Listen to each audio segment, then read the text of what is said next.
Bro, what is happening, bro? What it like who This is Big Dog's first time since he dropped out, first interview. And it's a glaze sesh, dude.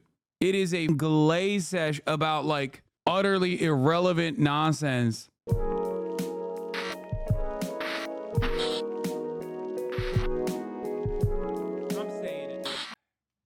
Joseph R. Biden, 46th President of the United States. His has been a challenging, complicated... Dude, I can't be alone on this. I love the Sunday, like the CBS Sunday morning show format. Last week it was Nancy Pelosi. This week is Joseph R. Biden. It's like from a different era. Like they still have this like weird, it almost looks like public broadcasting.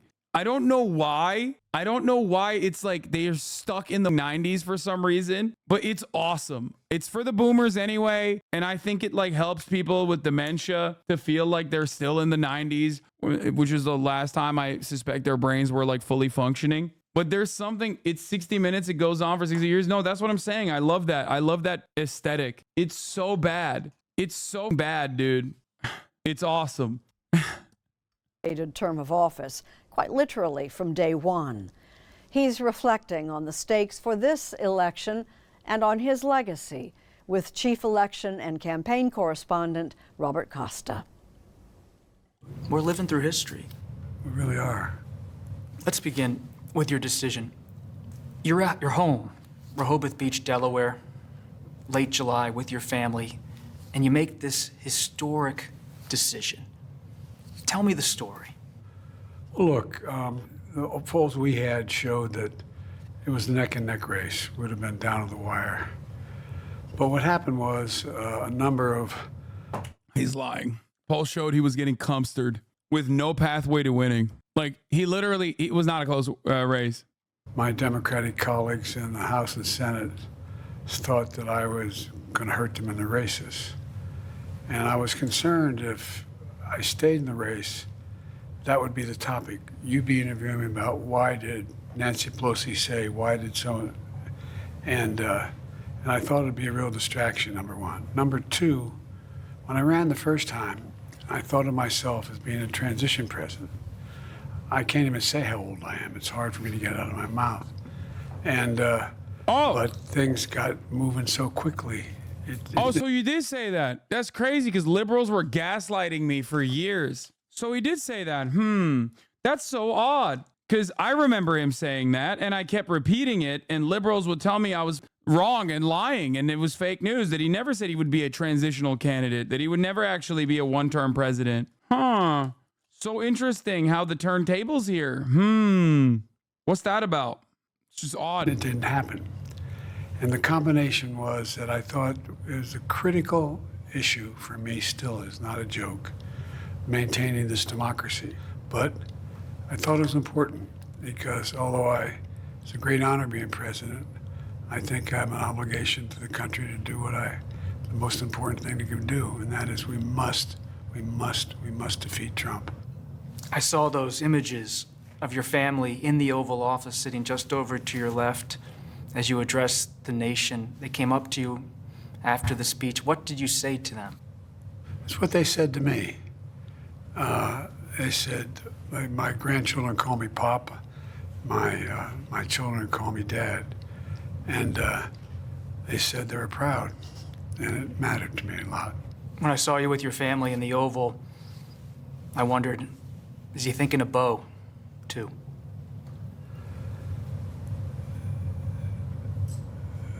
Look, I can honestly say that I think of him all the time. Whenever I have a decision, it's really hard to make. I literally ask myself, what will Bo do? He should be sitting here being interviewed, not me. He was really a fine man. You know, Bo was committed to my staying committed. We had a conversation toward the end. Bro, what is happening, bro? This is Big Dog's first time since he dropped out, first interview. And it's a glaze sesh, dude. It is a glaze sesh about like utterly irrelevant nonsense. Okay. And this is why I also said like The media is giving him his flowers because he like was forced to do the right thing. Okay. The media is giving him his flowers. They're letting him rewrite his legacy here. Okay. This is why I also say, like, I personally think that if you want to maintain your legacy, if you want to not be remembered as like the guy who oversaw the most catastrophic development in the Middle East, you got to nip this Israel shit in the bud. Okay? That's it. He cares about that. He cares about his legacy. He's not in politician mode right now. You're being weird. Bro, he's the president. I'm being weird. He's the president, bro. Are you stupid? He is currently the American president, the president of the United States of America. You said don't be political. He's talking about his dead son. Yeah, I'm saying, who gives a why are you bringing that up in this interview? Like, there are way more relevant things to ask him about. He is the president. And I'm telling you why they're doing that. Okay. They're doing that because they're giving him his flowers for doing the right thing, even though he white knuckled his way through the entire process and very selfishly refused to drop out. God, liberals are awesome, man. You guys have already went in. You've already completely rewrote the narrative in your mind, I think. Sorry, I was listening to the story. I'm not liberal.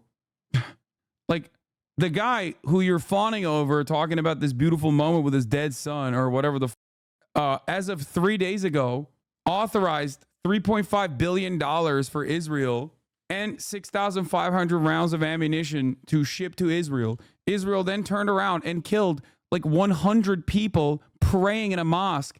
Okay, what are you talking about? With American weapons, by the way.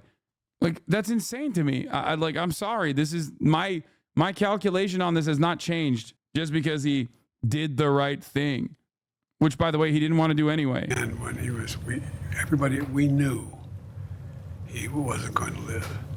And he said, Dad, we know what's going to happen. He said, I'm going to be okay, Dad. I'm all right. I'm not afraid. But Dad, you got to make me a promise. I said, what's that, Bo? He said, I know when it happens, you're going to want to quit. You're not going to stay engaged. He went to my dad, said, look at me. Look at me, Dad. Give me your word as a Biden. When I go, you'll stay engaged. Give me your word. Give me your word. And I did. And then that's why I had not planned on running after he died. And then Charlottesville happened. In 2017, white supremacist demonstrations in Charlottesville, Virginia turned deadly when, on August 12th, Heather Heyer, a civil rights activist, was murdered in what the Justice Department called a hate-inspired act of domestic terrorism. Biden has long traced his decision to run in 2020 to that moment. It really is the beginning of your journey to the presidency. As you look at American democracy 7 years later, how do you see it? When I spoke to the mom who lost her daughter as a consequence of those neo-Nazis and white supremacists come out of fields in America with torches, carrying Nazi banners, singing the same sick anti-Semitic bile that was sung in Germany in the 30s. And when her daughter was killed, the press went to the then President Trump and said, what do you think? He said, they're very fine people on both sides. And I knew then, I had to do something. And that's why I decided to run, because democracy was literally at stake. And, and then he evidenced everything that we thought. January 6th, when attack on the Capitol. Talked about now, because he now talks about. No, this would have been great. Imagine if that debate never happened, dude. Holy shit. Hey, I haven't been paying attention to politics. Have the Dems realized this guy needs to drop out for them to have a chance? Nah, he's still president. I'm writing him in. Liberals got to be thanking the Biden team until next year. I mean, they didn't do it deliberately. They did it because they're stupid. You're a coward if you don't still vote for. No, I'm a Biden or buster. I actually will be riding with Biden come November. I'm writing him in. Making sure they're all let out of prison. They're going to pardon them. Think of this. Every other time the Ku Klux Klan's been involved, they wore hoods so they're not identified. Under his presidency, they came out of those woods with no hoods, knowing they had an ally. That's how I read it. They knew they had an ally in the White House. And he stepped up for them. Are you confident that there will be a peaceful transfer of power in January 2025? If Trump wins, no, I'm not confident at all. I mean, if Trump loses, I'm not confident at all. He means what he says. We don't take him seriously. He means it. All the stuff about if we lose, there'll be a bloodbath. It's have to be a stolen election. Look what they're trying to do now in the local election districts where people count the votes. They're elected, they're putting people in place in states that they're going to count the votes, right? You can't love your country only when you win. Trump has said his remarks on Charlottesville were not intended to praise white nationalists, and that he was warning of economic carnage when he said bloodbath. But Trump... When is he going to talk about his signature accomplishments that are going to cause the Democrats to win by a landslide in every state? I'm talking AUKUS. I'm talking Five Eyes. I'm talking NATO, baby. A lot of people said there was going to be a Finlandization of NATO. Well, I turned around and I NATOized Finland. NATO! Minnesota! Trump isn't the only thing on Biden's mind. Thank you, You thank you, have thank about 5 you. months left in your presidency. You're managing 2 wars, domestic policy, the economy. On foreign policy, Israel's war with Hamas. Is a ceasefire possible before the end of your term? Still possible. The plan I put together, endorsed by the G7, endorsed by the UN Security Council, et cetera, is still viable. Who's the hurdle, Brando? Who's the hurdle to the ceasefire negotiations being completed, Brandon? Could it perhaps be the party that assassinated the principal negotiator on the Palestinian side after killing his entire family in Gaza? You know his ass is going to say it's Hamas holding it back. Oh, I hate him. I hate him so much. And I'm working literally every single day to, and my whole team, to see to it that it doesn't escalate into a regional war. But it easily can. You've had a lot of ambition. Some senators told me in March of 2021, you took them into the Oval Office and pointed up at FDR's portrait and said, we're going big. We're going in that direction. I did. He was a valid military target, Hasan. Bro, no, he wasn't. What the f are you talking about? Is this even a line that anyone is saying? Like, where are you getting this? Because either you're being sarcastic, or, which I hope you are, or you like literally are not even listening to CNN at this point. Like, who are you getting this from? J-Post? Like, where has anyone said that the Politburo chief of Hamas, who is the principal negotiator in the ceasefire and a moderate figure by Israeli standards, was actually a totally valid military target? Like, I don't even know. Like, I guess Reddit, maybe? I don't know. I don't know who is like considering that to be the case, because Western media itself doesn't say that. Germany? No, I really want to know where he. So it was a war crime. It was a violation on like a million different fronts. Okay. Reddit r/aquariums sorted by controversial. Does the chatter think the grandkids were valid? I'm not even talking about that. Eyes on the prize. Okay. Yes, brother, it was an assassination on foreign soil, on Iranian soil.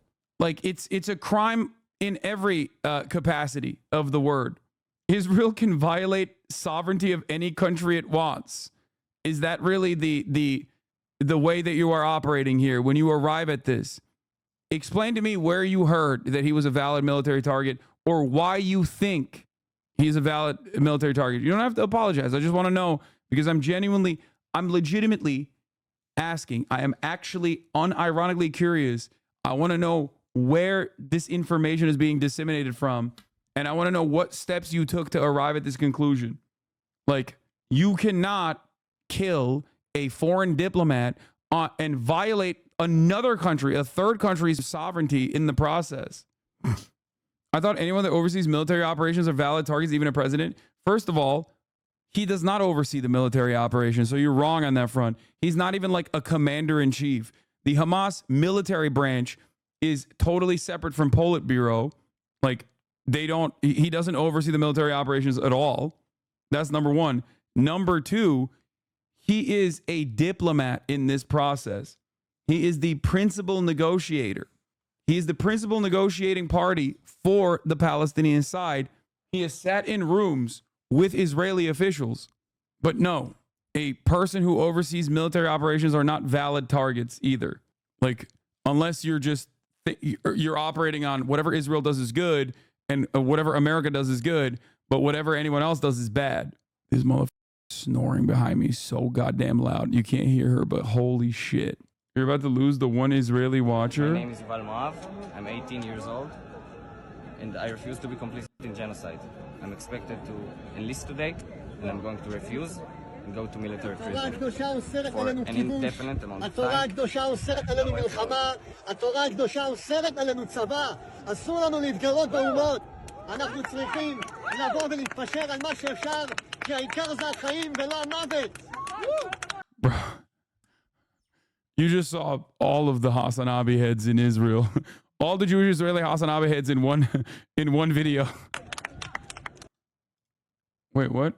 Bro, who cares? Biden eventually did do the right thing. What's going on in Gaza blows up, but I'm sorry. The biggest threat right now is making sure Trump doesn't take back White House. So who gives a crap if he's talking about his dead son again? The only thing that matters now is making sure Dems win. Okay. Well, if that's the only thing you care about, then you should probably understand that there's a major weakness here, okay, in terms of like the election chances, the re-election chances, by allowing the Israeli Trump to have this massive, massive power over how the American elections swing.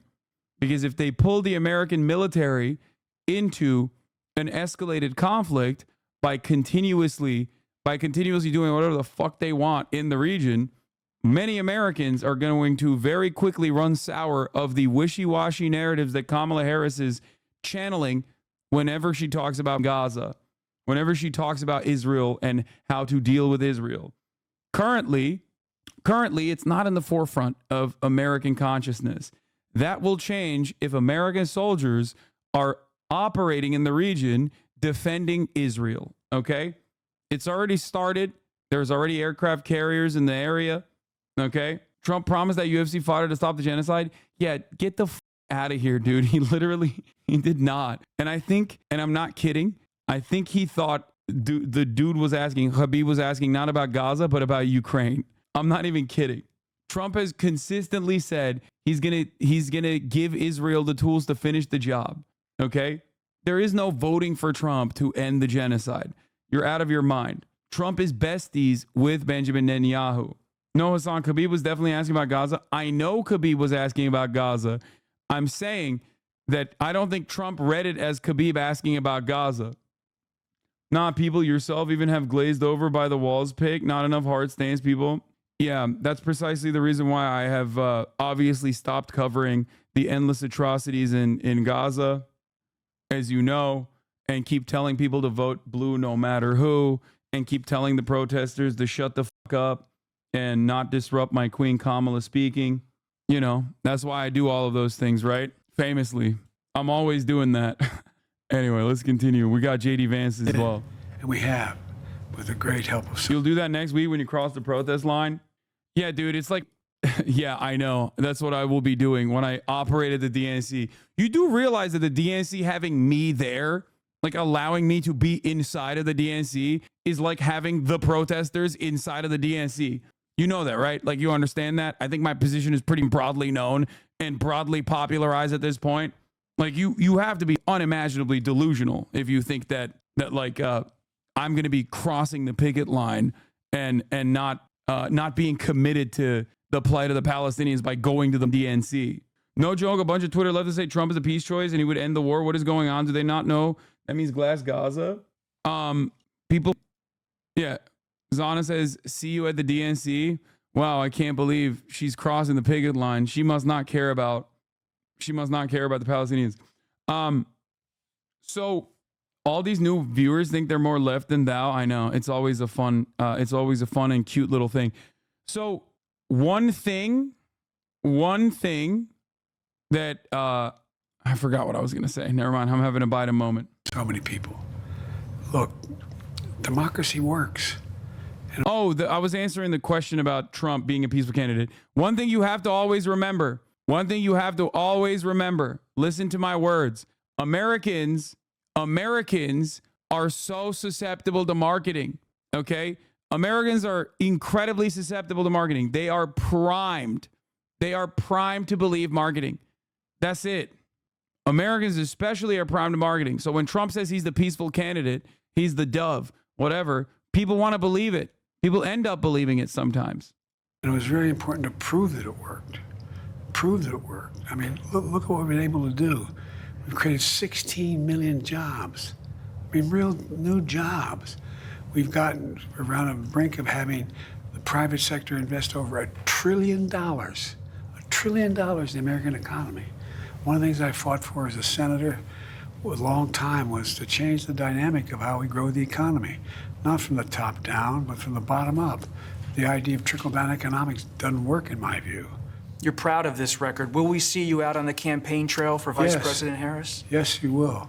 I talk to her frequently, and by the way, I've known her running mate is a great guy. Stay away. Stay the fuck away. Stay the fuck away, Joe. Joe, stay the fuck away, Joe. Don't do it. Thank God he's so old. That's a bluff. He's bluffing. He's gonna throw. We say, if we grew up in the same neighborhood, we'd have been friends. He's my kind of guy. He's real. He's smart. I've known him for several decades. I think it's a hell of a team. To those who have expressed skepticism about how much you'll be on the trail or about the rest of your term, raise questions about your health, what do you say to them? All I can say is watch. That's all. Look, Watch me. I had a really, really bad day in that debate because I was sick. But I have no... Watch me. We have, bro. We've seen it. We saw it. 50 million Americans saw it, and we're like, oh my God. It was so disastrous that you literally had to do something that has not really happened ever in American history. Serious problem. I was talking to Governor Shapiro, who's a friend. We have to win Pennsylvania, my original home state. He and I are putting together a campaign tour in Pennsylvania. No, LBJ doesn't count because the reasons were different. No, LBJ doesn't count because the reasons were different. Joe was forcibly removed from the ticket. Okay? Come on, dude. Pennsylvania, I'm going to be campaigning in other states as well. And I'm going to do whatever Kamala thinks I can do to help most. We had this conversation in the president's private residence, here in the White House Treaty Room, where historic peace agreements have been signed. Watching over us, Ulysses S. Grant, the general turned president who labored to restore the Union after the Civil War. When you think about the presidency, we're here in a special room in the residence, so much history in this room. How do you want history to remember President Biden? That he proved democracy can work. It got us out of a pandemic. It produced the single greatest economic recovery in American history. We're the most powerful economy in the world. We have more to do. And it demonstrated that we can pull the nation together. Look, I've always believed, and I still do, the American people are good and decent. They're honorable people. Nah. When I announced my candidacy to run way back for president, I said we got to do three things: restore the soul of America, build the economy from the middle out and the bottom up, not the top down, and bring the country together. No one thought we could get done, and including not my own people, what we got done. But one of the problems is I knew all the things we did were going to take a little time to work their way through. So now people are realizing, oh, that highway, oh, the big mistake we made, we didn't put up signs saying Joe did it. They did. Folks! They literally did, and it was actually smart of them to do so. They did do that. And also, it was actually brilliant. They literally have signs on infrastructure projects where it just straight up says, like, this was brought to you by Joe Biden. And they should do that. Why the fuck wouldn't they? I think that's valid to do. Some of the best aspects of his presidency. Flaunt it. Who cares? Hasan, you may not believe it, but most people are actually decent and normal. Wait, I do believe that, bro. Calm down, okay? I'm making a joke when I said, oh, no, American people are not decent, okay? Shut up. Don't be so baby brain. The people of this nation have spoken. 4 years ago, what Joe did was defeat Donald Trump. Now, with Trump attempting to return to the White House, Biden is sounding the alarm in a way sitting presidents rarely, if ever, do. The stakes are that high to you. I give you my word, I think they're that high. Mark my words. If he wins this this election, watch what happens. It's a danger. He's a genuine danger to American security. Look, we're at an inflection point in world history. We really are. The decisions we make in the last 3-4 years and the next 3 or 4 years are going to determine what the next 6 decades look like. And democracy is the key. And that's why I went down and made that speech at Johnson Center about the Supreme Court. Supreme Court is so out of whack, so out of whack. And so I propose that we limit the terms to 18 years. So anyway, there's little regard by the MAGA Republicans for the political institutions. That's what holds this country together. That's what democracy is about. That's who. I don't know why when he whispers, it like cuts into my soul. I hate when he whispers, dude. It's so creepy. Who the told him it was fine to whisper like this? I hate it. I hate it so much. Who we are as a nation. Mr. President, thank you. Well, thank you. I appreciate it. It's an honor to be with you. An honor to be in this room with you. Thank you.